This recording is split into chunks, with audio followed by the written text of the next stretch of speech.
Amém.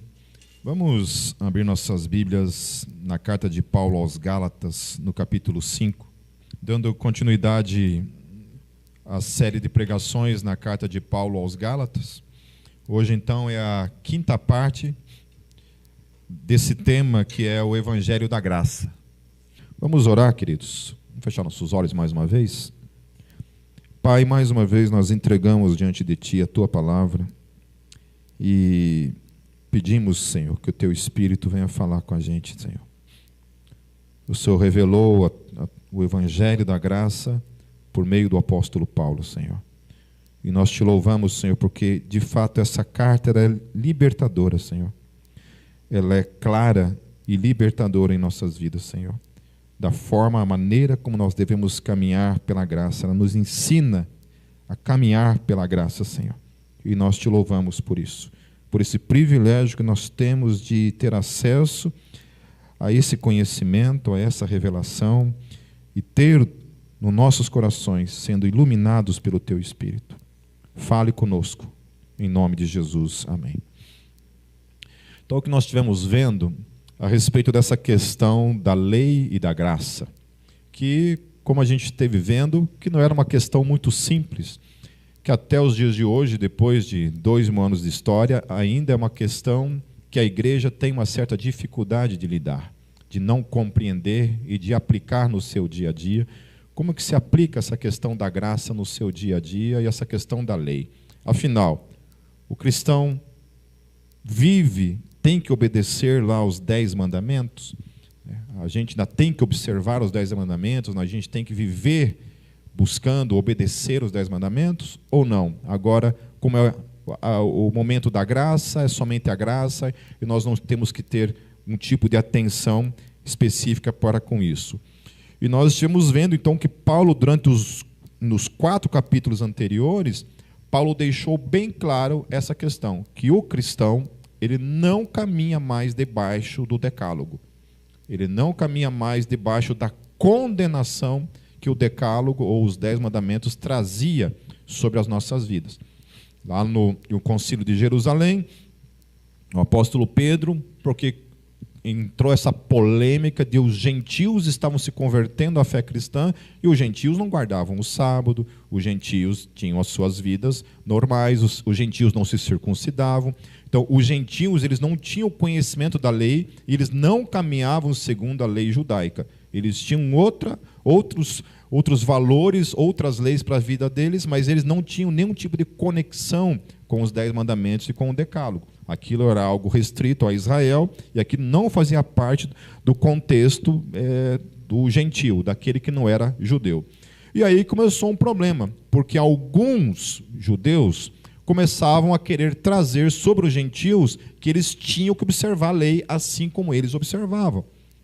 E dentre essas coisas também eles tinham que trazer a circuncisão para com os gentios. Então eles queriam circuncidar todos os homens, mesmo que não fosse um judeu, eles queriam circuncidar. E então houve um problema dentro da igreja. E o apóstolo Paulo, ele fala então por meio dessa carta, que ele fala assim, olha, a revelação daquilo que eu vou falar para vocês, eu não recebi de nenhum apóstolo. Não foi o apóstolo Pedro, não foi o apóstolo Tiago, nenhum apóstolo me revelou isso. A revelação que eu vou trazer para vocês, eu recebi do próprio Cristo. Tanto que muitos falam, até acertadamente, de certa forma, de que o cristianismo foi uma invenção do apóstolo Paulo e não dos demais apóstolos. Acertadamente, por que eu digo acertadamente? Porque, de fato, o apóstolo Paulo é o divisor de águas na fé cristã. Que se não fosse o apóstolo Paulo, a revelação que ele recebeu da parte de Deus, provavelmente o cristianismo tinha morrido no judaísmo. Tinha ficado ali. A gente tinha só dado continuidade ao judaísmo, crendo no Messias, e só tinha judeu crendo em Jesus e acabou. Tinha morrido tudo ali. Okay? Mas, por causa do evangelho que foi revelado por o apóstolo Paulo, hoje nós temos esse conhecimento acerca da graça. Ainda que uma grande parcela, talvez a maior parte da igreja, desconhece como vivenciá-la. Ainda há muita igreja por aí, muitos defendendo essa ideia do decálogo ou da lei para com a igreja. Então, eu não vou tratar novamente tudo que Paulo já tratou até o capítulo 4, nós vamos continuar a partir do capítulo 5, mas depois você vai lá e você vê a incoerência que existe naqueles que procuram trazer novamente essa questão da lei para dentro da igreja. E que o apóstolo Paulo, obviamente, reprova totalmente. Eu até tive uma discussão com uma pessoa ontem a respeito dessa questão, onde a pessoa falou assim, com a boca cheia, com o peito estufado, de que eu obedeço à lei, eu vivo pela lei. Eu falei assim, então você é um maldito. Maldito. Então você está debaixo de maldição, querido. Então você pode crer em Jesus, mas se você crê em Jesus e você faz essa ligação dizendo que você vive debaixo da lei, alguma coisa está errada nessa informação. Ou você está em Cristo, ou você está na lei. Se você está na lei, você está debaixo de maldição, você está condenado. Você não está salvo. Porque a lei não salva, a lei condena. É o que nós vimos nos 4 capítulos anteriores. É o que a gente viu no concílio de Jerusalém. O apóstolo Pedro levantou-se e falou o quê? Olha, não vamos trazer sobre eles algo que nem nós e nem nossos pais viveram. Eles não conseguiram. Então não vamos trazer sobre eles um jugo que nem nós foi possível vivenciá-lo. Daí levanta a outra autoridade, o apóstolo Tiago, e fala a mesma coisa. Fala, não tem como. Então 2 autoridades apostólicas trouxeram no concílio essa conclusão. É impossível. Não tem como você obedecer à lei. Se você for tentar obedecer à lei, você vai chegar a uma conclusão, que você não consegue cumpri-la. Que em algum momento você vai pisar em algum ponto e, portanto, se tornará culpado de todo o resto. Então, alguns se gavam, eu nunca cometi adultério. Mentiu?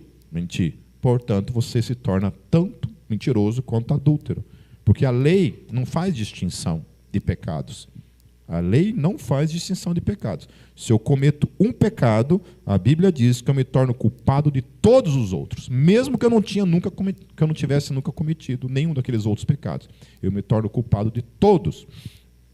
Deus encerrou a todos debaixo do pecado para agir com graça para com todos, para que todos fossem totalmente dependentes da graça. E é na graça que nós temos que caminhar. Amém? Certo? Então, entrando no capítulo 5, Paulo continua tratando a questão da lei com a graça. Daí ele fala assim, no versículo 1, foi para a liberdade que Cristo nos libertou. Como a gente viu domingo passado, por que liberdade? O que era a lei para aqueles que estavam debaixo da lei? O que a lei trazia para aqueles que estavam debaixo dela? Trazia escravidão. Amém? Então nós não fomos chamados para voltar a ser escravos. Que esse é o conceito. Esse é o problema de querer caminhar debaixo da lei. Essa que é a estupidez que ele, inclusive, ele aponta no capítulo 4. Olha, vocês são livres. Vocês foram chamados para serem livres. Ele faz a comparação do Monte Sinai, né? Ele fala, olha, a lei foi dada no Monte Sinai. A lei trouxe a escravidão, mas Cristo trouxe o seu reino do céu. Amém? Monte Sinai, escravidão. Jesus traz do céu libertação. Então nós fomos chamados para sermos livres. Portanto, viver na lei é tudo, menos liberdade. Viver na lei é escravidão. É escravidão do quê? Da condenação. É escravidão do pecado. Paulo vai falar, é a lei que aponta o meu pecado. É a lei que vai dizer, olha, você não presta. Você é um projeto falido. Toda a sua intenção de alcançar algum tipo de salvação vai ser frustrado se você tentar se salvar por meio dela. Então você precisa se libertar disso e renascer para uma outra vida, uma vida como livre e não condenado, não como escravo. Aí ele continua, portanto, permaneçam firmes e não se deixem submeter novamente a um jugo de escravidão. Então, o que a igreja precisa fazer? E o que eu falei para esse camarada ontem, eu falei assim, você está sendo boca do diabo na vida da igreja, ao falar esse tipo de coisa. Porque você está querendo trazer sobre a igreja novamente a escravidão. Pregar sobre a lei na igreja, trazer lei sobre a igreja, é querer trazer sobre a igreja novamente uma vida de escravidão, da qual a gente já foi liberto. O cristão não vive mais segundo a lei. O cristão agora anda por uma outra coisa que Paulo vai apontar aqui. Então ele vai falar também: ouçam bem o que eu, Paulo, lhes digo. Caso se deixem circuncidar, Cristo de nada lhes servirá. Olha só. Então a circuncisão, ela anulava a salvação. Ela anulava a graça. Porque ou você está na graça, ou você está na lei. E ele continua: de novo declaro a todo homem que se deixar circuncidar, que está obrigado a cumprir toda a lei. Então, vamos só guardar o sábado. Ou você guarda tudo, ou você está na graça. Porque se você não guardar tudo, o que acontece? Condenação. Novamente, se colocou debaixo de condenação, se colocou debaixo de escravidão. Por isso que o cristão não guarda sábado. Como eu falei lá nas primeiras pregações, num debate entre um adventista do sétimo dia e um pastor presbiteriano, se eu não me engano, ele na primeira fala, o entrevistador perguntou: mas ei, quem não guardar o sábado vai ser condenado? Ele falou: não, é uma questão da aliança. Foi para o presbiteriano: e aí, quem não guardar o domingo vai ser condenado? Sim, vai ser condenado ao fogo do inferno quem não guardar o domingo. Daí voltou para o adventista e ele falou assim: não, então tá, então isso, quem não guardar o sábado vai ser condenado ao fogo do inferno. Eu pensei assim: meu Deus, aonde diz na Bíblia isso? Primeiro para o presbiteriano, né? Aonde diz na Bíblia que guardar o domingo é requisito de salvação? Que se você não guardar um dia, você será condenado? Esses dois caras estão absolutamente equivocadíssimos.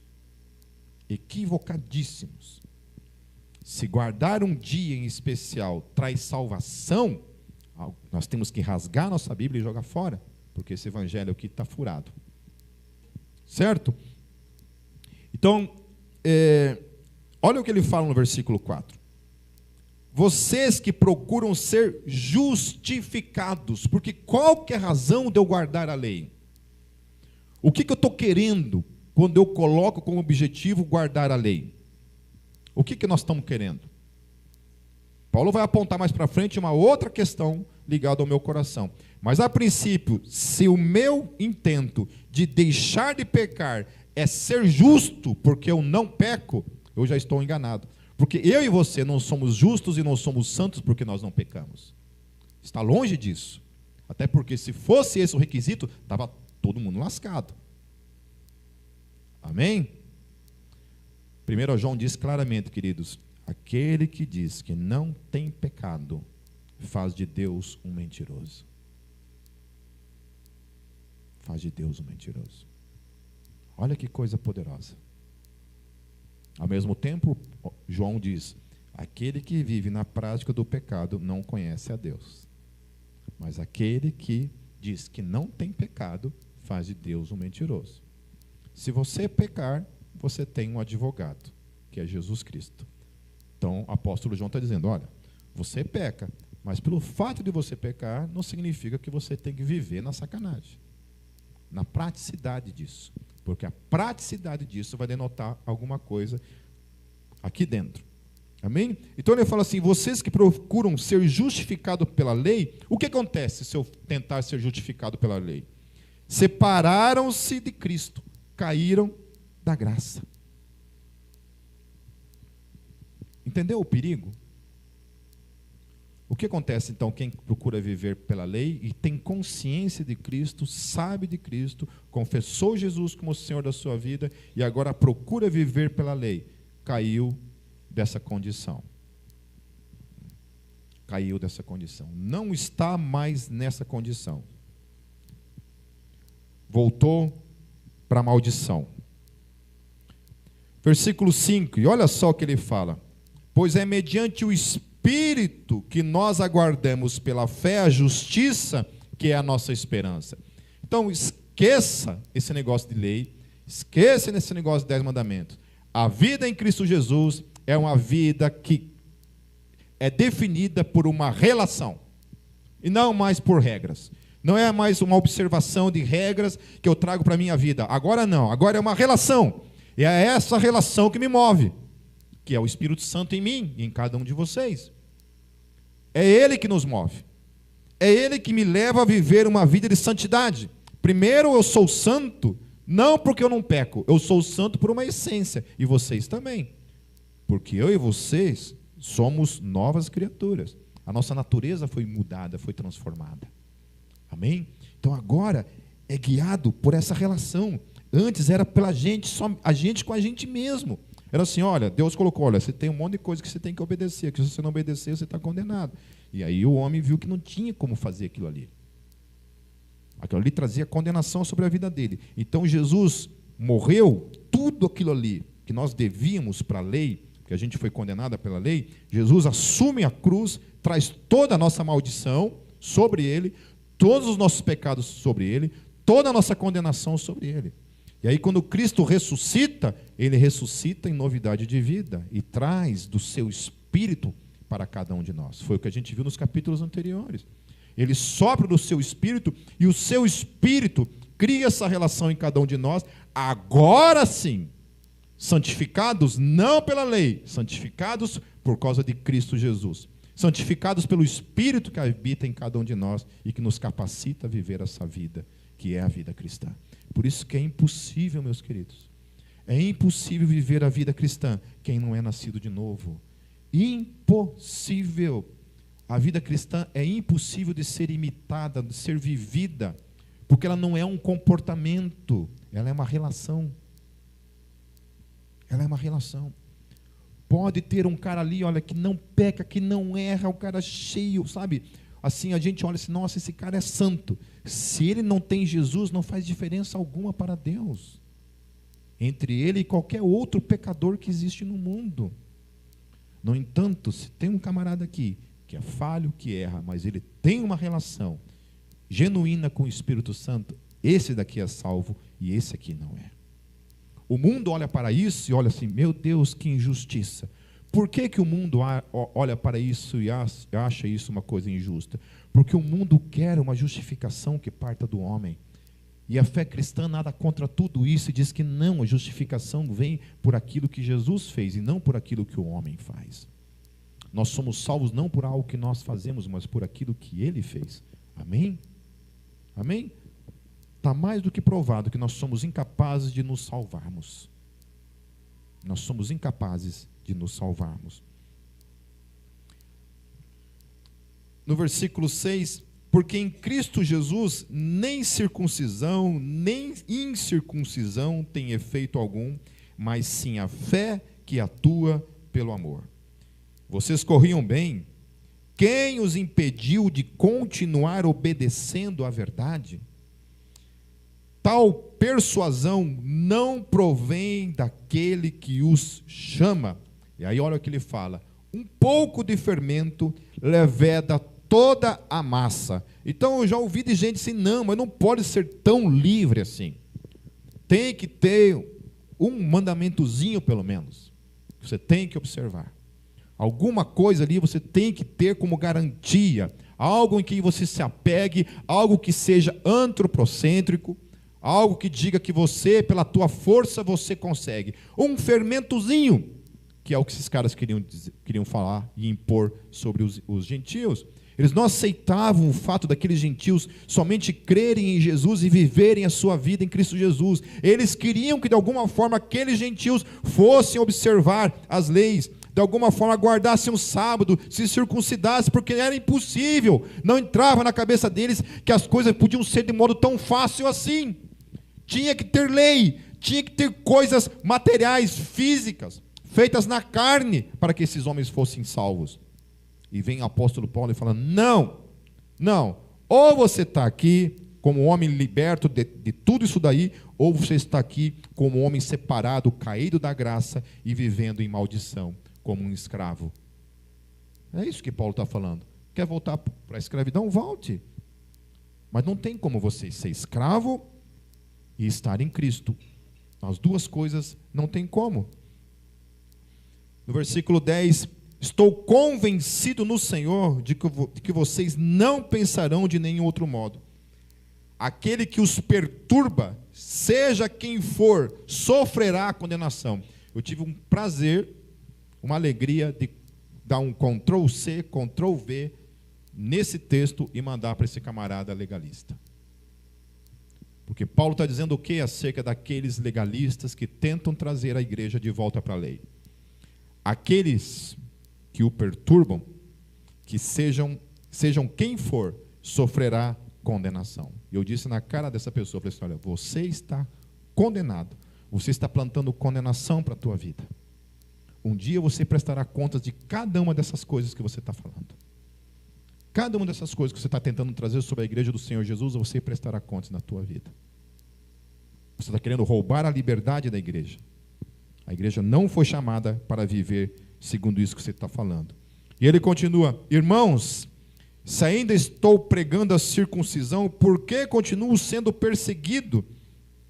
Nesse caso, o escândalo da cruz foi removido. Quanto a esses que os perturbam, aí ele vai falar uma coisa bem pesada. Quem dera que se castrassem. Olha que coisa. Você vê que Paulo era uma sensibilidade de mamute, né, o negócio dele, né, cara? Por que ele falou se castrassem aqui? Do que ele estava falando? Da circuncisão. Então Paulo meio que falou assim, olha, vocês querem circuncisão? Tomara que no ato de vocês fazerem uma circuncisão, a cirurgia saia errada. E literalmente seja amputado o membrinho de vocês.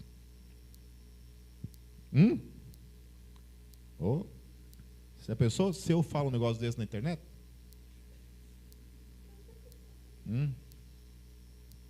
ainda bem que eu posso falar isso daqui e colocar apóstolo Paulo, né? Não sei de nada, foi o apóstolo Paulo que falou. Mas é interessante isso, que Paulo ele não tinha muita paciência com legalista. É interessante isso.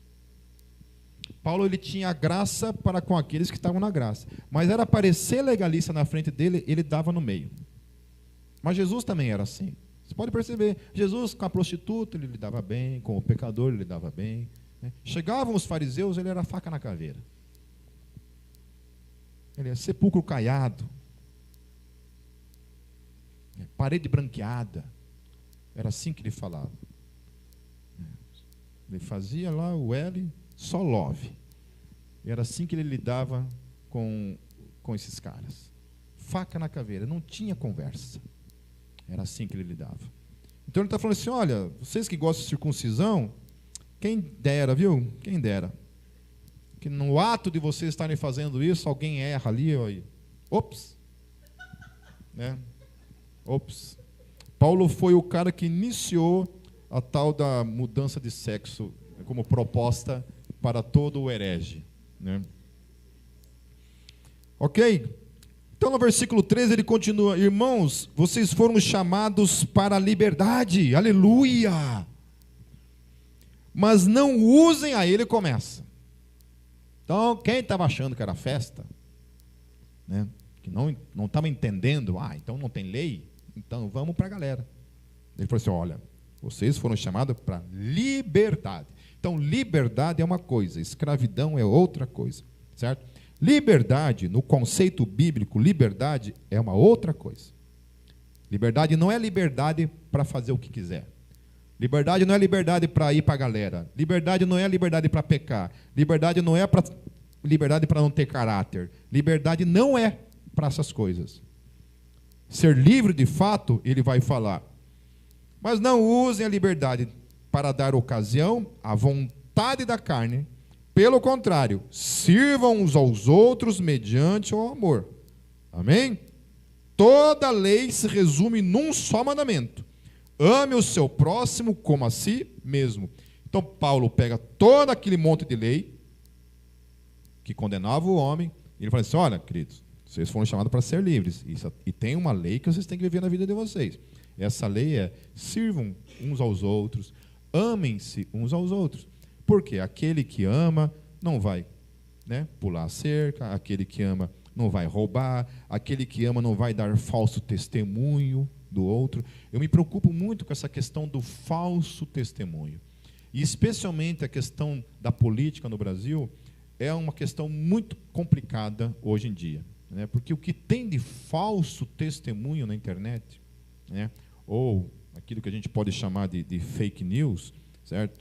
Ainda que eu acho que cada um tem o direito de falar o que pensa, dizer o que pensa, mas nós cristãos temos que tomar muito cuidado, porque eu mesmo já cheguei a divulgar informações e de alguém lá no privado, falei, Pipe, apaga que dá tempo.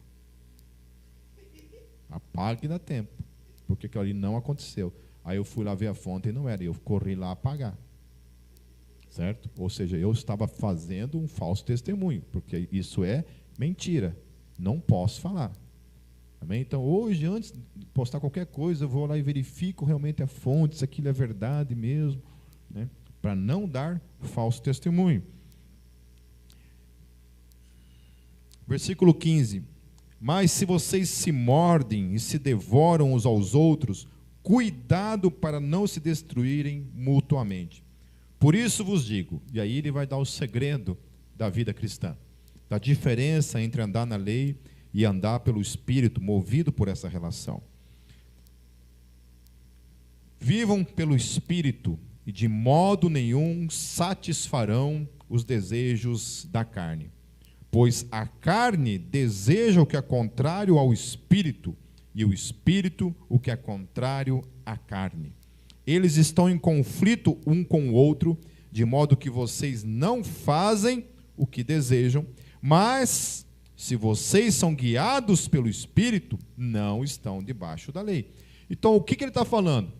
Que, de fato, aqueles que não estão mais debaixo da lei e vivem pelo Espírito, porque receberam o Espírito, olha que coisa interessante.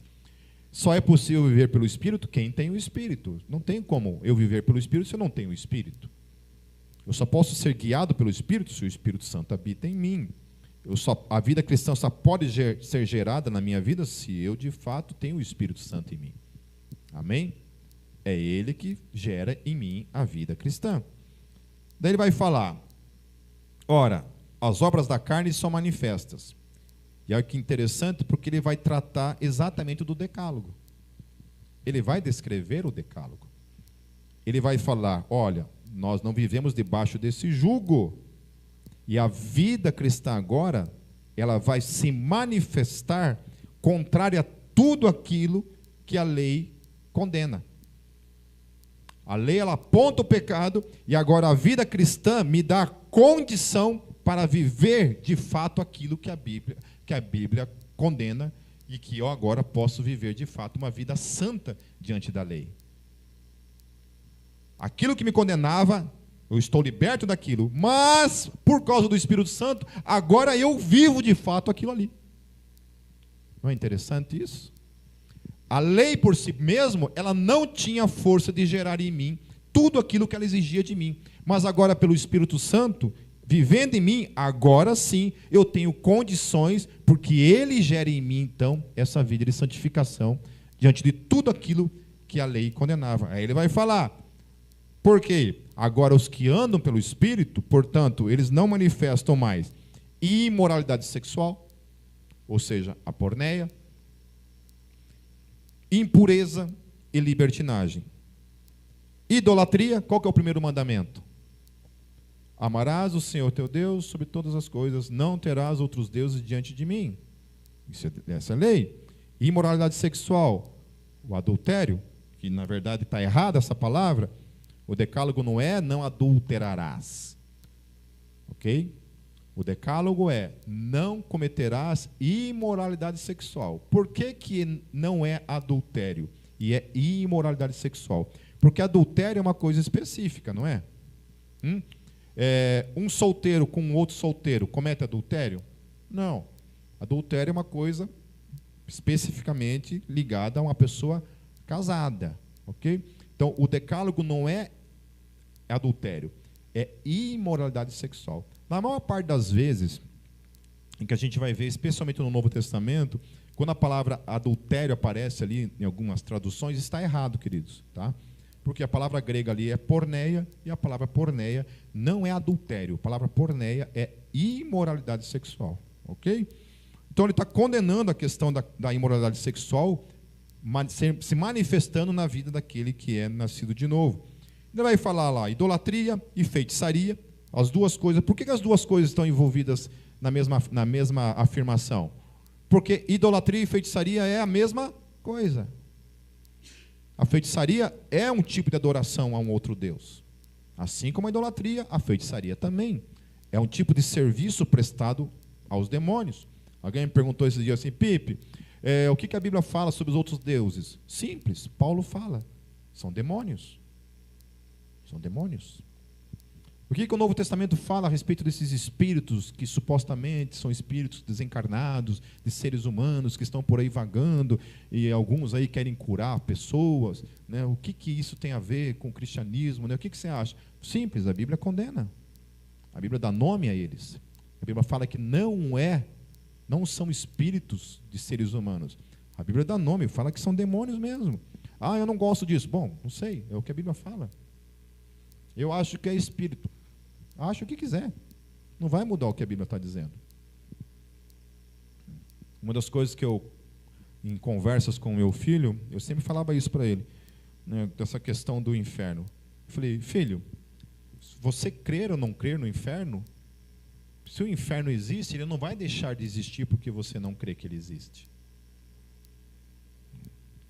Você crer ou não crer que Jesus vai voltar, não vai mudar essa realidade, se de fato um dia ele voltar. Amém? Ah, eu não quero crer que são demônios, eu quero acreditar que são realmente o meu pai, a minha mãe, um irmão meu que está desencarnado e querendo se comunicar comigo. Mas pode acreditar o que quiser. Se de fato é um demônio, não vai mudar. Amém? E como de fato é o que acontece quando a gente, né, está presente e fala assim, qual que é o teu nome? Né? Nunca fala que é João, Maria. Né? Nunca fala. Pelo menos as vezes que eu tive que lidar com isso, nunca falou o nome. Não. Até gostaria de um dia se manifestasse o Elvis. Né? Falei assim, como é que é o teu nome? Elvis Presley. Pô, Elvis, dá umas... como é que é? Conta para nós umas histórias aí, né? Não. O que mais que eu queria conhecer? Ah, tem vários aí que eu gostaria de... Né? Mas sempre vem uns caras que não nada a ver, vem uns favelados. Né? Uns caras que... Os caras que se manifestam lá... Até uma pessoa falou para mim que eu não tenho que ficar citando nomes de demônios, e realmente eu não creio nisso. Né? Eu falo às vezes em tom de ironia isso, às vezes eu sou um pouco sarcástico demais. Essa coisa, né, de Zé Pilintra, Tranca-Rua, esses nomes aí que a gente vê sendo falado. Né? Eu achei interessante uma vez, duas experiências em relação a esse negócio de expulsão de demônios. Tudo isso que eu estou falando só por causa da palavra feitiçaria aqui. O cara foi expulsar, uma pessoa tinha ficado endemoniada lá numa igreja que era onde eu fazia o seminário, era numa igreja. E ele foi expulsar o demônio e tal, e ele falou uma coisa ali, e o demônio falou, não, eu só saio se você falar o meu nome. Exigente. Exigente. Então, ficou negociando com o demônio ali, o demônio só saiu quando ele falou um desses nomes aí, Tranca-Rua, sei lá qual que era o nome. Né? E uma vez também, na minha antiga igreja, um menino que eu estava dando discipulado, e direto esse piá caía endemoniado. E uma vez eles foram num cemitério lá em Foz do Iguaçu e roubaram uma cruz lá. E levou essa cruz lá do cemitério para casa. E esse piá ficou endemoniado. Daí chamaram um presbítero da igreja para ir lá orar e expulsar o demônio. Né? E eu achei bem interessante, assim, porque o demônio falou assim, olha, eu saio, mas eu só saio se você devolver a cruz lá no cemitério. Magoadinho, entendeu? Já viram falar de um demônio que tinha uma cruz de estimação, entendeu? Ele tinha uma cruz, né, o brinquedinho dele era uma cruz. E aí você acredita que o presbítero pegou e levou, devolveu a cruz lá, moral da história, o demônio não saiu, só ficou rindo da cara dele. Mas eu queria tem que filmar essas coisas. Não, tem que filmar. Porque eu achei, falei, meu Deus, como assim, cara? Você obedeceu Satanás? Aham. Falei, o que eu vou falar de você? Então é isso, né? É isso, esses nomes estranhos aí. Bom, voltando para a questão aqui, ele vai continuar falando então. Ódio, discórdia, ciúmes, ira, egoísmo, dissensões, facções e inveja. E ele vai continuar. Embriaguez, e aí que está, né? Essa palavra embriaguez, alguns tomaram embriaguez para que nem uma gota. Então, embriaguez se tornou nem uma gota. Então, é pecado beber? Não. É pecado se embriagar? Sim. É pecado ser dependente do álcool? Sim. Ok? Ok? Ah, eu tenho um problema com álcool. Sim, você tem problema com álcool. Não beba. Não, mas eu acho que todo mundo, então, não pode beber. Porque se eu não posso, ninguém pode. Esse é o raciocínio de muita gente. Certo? Então, pode beber? Pode. Ah, Pipo, mas você não tem medo de falar isso, querido? Eu não posso falar uma coisa que a Bíblia não condena como pecado, certo? Não existe em nenhum lugar das Escrituras dizendo que é beber pecado. Do contrário, tem vários textos bíblicos que até falam outras coisas. Tem gente que fala que o vinho que Jesus bebia não embebedava, era suco de uva. Ah, suco de uva, gente, pelo amor de Deus. Vinho é vinho, suco de uva é suco de uva. São duas coisas diferentes. Ok? Duas coisas bem distintas. Tanto que Paulo fala, não vos embriagueis com suco de uva, né? Ou, cara, para se embriagar com suco de uva, eu não sei se alguma pessoa algum dia ficou bêbado tomando suco de uva. Sério. Acho que ele tem que beber e ele ficar fermentando no sol, assim, para dar algum efeito, né? Só pode. Ok? Ah, com isso eu estou dizendo, Pipe, libera geral, bebe. Não estou falando isso. Acho que cada um sabe de si. Eu nunca tive problema com bebida, bebo todas, não tenho problema com nenhum. Depois eu estou lascado pelas coisas que eu estou falando aqui hoje. Eu nunca tive problema com bebida, de verdade, não tenho vício, entendeu? Uma coisa, eu não bebo todo dia, né? Um dia sim, um dia não, brincadeira. Mas agora eu sei de gente que, né, tem que firmar o pulso logo que acorda, entende? Então isso também, certo? Sem falar da questão do escândalo, né, queridos? Se eu sei que alguma pessoa tem problema com bebida, eu não vou beber junto com essa pessoa e nem na frente dessa pessoa, ok? Se eu beber, eu vou beber com pessoas que eu sei que não tem esse problema. E beber, quando eu estou falando beber, não é para você imaginar eu sendo torto, né, chegando em casa trocando as pernas, não é isso. Certo? Cadê lá? Embriaguez, orgias e coisas semelhantes. E olha o que o apóstolo Paulo fala em relação a tudo isso.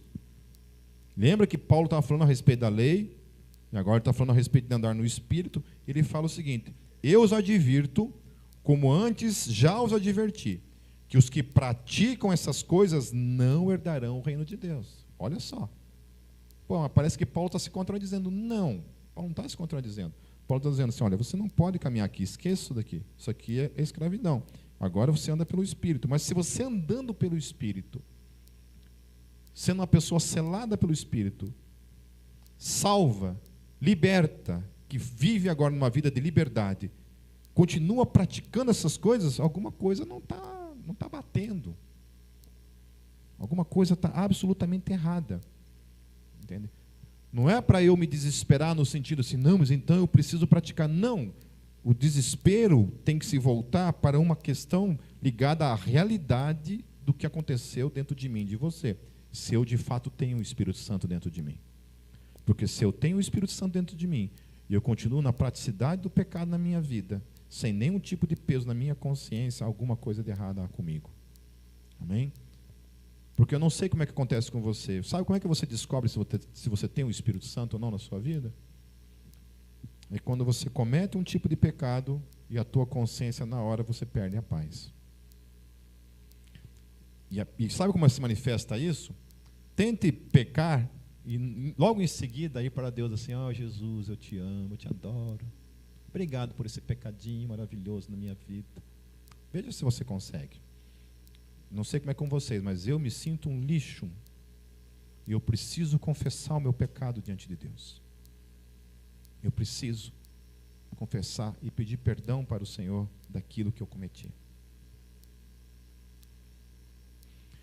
Mas daí ele vai falar, olha só. Então, aquele que tem o Espírito não vive na praticidade dessas coisas. Eu não estou dizendo que você não pode cometer essas coisas. Provavelmente nós não somente temos consciência disso, como provavelmente alguém já ficou embriagado mesmo depois de crente. Entendeu? Eu, que eu lembre, talvez tenha ficado, não lembro, de ter ficado embriagado. Mas eu sei de muito crente que já ficou embriagado. Então não vai mais para o céu? Não, não é isso. É a prática, é o dia a dia.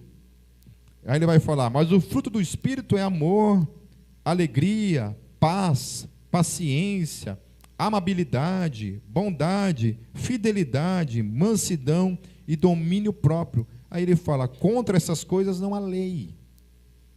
Os que pertencem a Cristo Jesus crucificaram a carne com as suas paixões e os seus desejos. Se vivemos pelo Espírito, andemos também pelo Espírito. Não sejamos presunçosos, provocando uns aos outros e tendo inveja uns dos outros. Então, se nós vivemos pelo Espírito, queridos, nós temos que andar pelo Espírito. Porque aqueles que caminham pelo Espírito, não há lei que os condene. Amém? Amém, queridos? Vamos fechar nossos olhos.